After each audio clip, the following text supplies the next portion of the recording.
One way to find the fourth term of this polynomial is to simply multiply out the polynomial.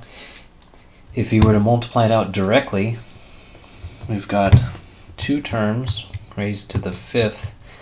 It would only be 32 terms, so it wouldn't take too long. But there is an easier way, and that is using the binomial expansion. So if you take a look at Pascal's triangle with a quick Google search, this is for when you raise things to the 0 power, and then for 1, for squaring, cubing to the 4th and to the 5th. So this tells you when you multiply this thing out, here's the coefficients. So we've got 1, 5, 10, 10, 5, and 1. And the question is asking specifically for the first, second, third, for the fourth term. This one. So then the binomial expansion says take each one of these things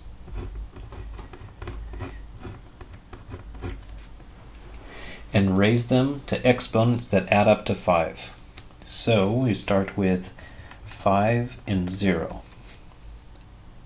And then this one is going to count down while this one counts up.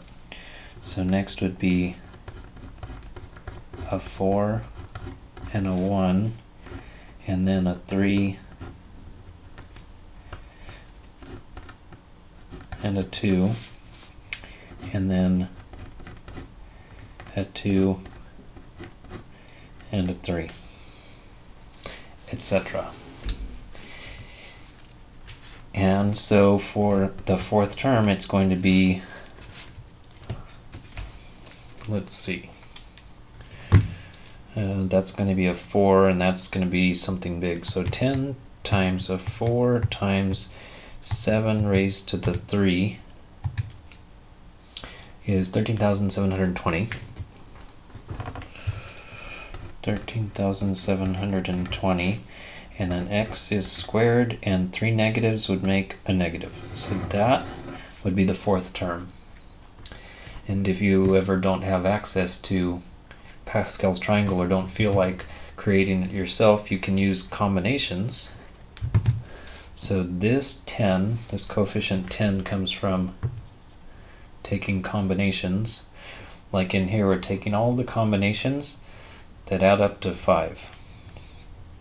So first of all, use the 5 itself, and then under math, go over to probability. Right here's combinations, and you can actually use either one of these numbers. The 2, it gives you 10. If you do 5 and then combinations 3, it's also going to give you the 10. Anyway, there's the fourth term.